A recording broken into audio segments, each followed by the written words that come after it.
optimistic throughout. And you know, I think the fact that we were able to get an agreement with our Teamsters union, which is our largest union, was certainly encouraging.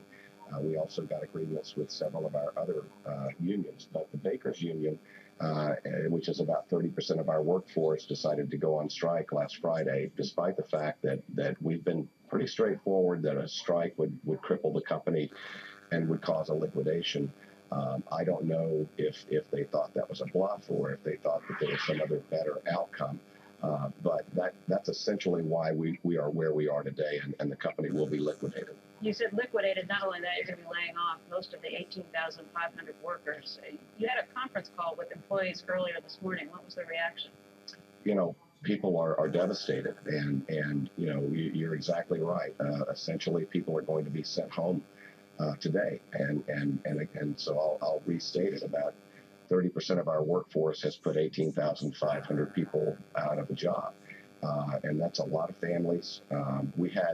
We had people working very hard this week to try to overcome the strike. Management running in the plants. We actually had bakers crossing their own picket lines because they wanted to keep their job. But you know, again, there's no, you know, when a company's in bankruptcy, it has really no margin for error to begin with. And a strike like this has impacted sales and impacted our ability to service customers, and customers won't sit around for out of stock positions on their shelves. Explain it. How's it 30%? Is it, which union is it? It's the Bakers Union, and that's they represent 30% of the total employees. That's correct, Jeff. Greg, if they called you right now and said, we'll go back to work. Too late. Done. We're done. I mean, it's the financial impact of the strike, and we've been monitoring and going 24 hours a day, every day this week. And as I said, we've had a lot of people working very hard to try to overcome it. But the reality is that we had a number of plants that couldn't produce and couldn't produce the SKUs that our customers are expecting to get. And at a certain point, customers are going to make sure they have product on the shelves and they go elsewhere. Greg, the Bakers Union, were there representatives of the Bakers Union on that call that you had with employees this morning? No, they haven't returned our calls for about a month. And you know, I think the odd thing here is that there were no demands from that union. They just struck. I think, unfortunately, the leadership of that union led their members to believe that there's a buyer in the wings, even though there is no buyer. Some believe that we would be coming back for a deal, a different offer for the bakers that would be different than the offer that we gave to Teamsters and management and everyone else who was going to take the wage concessions. And neither of those is true.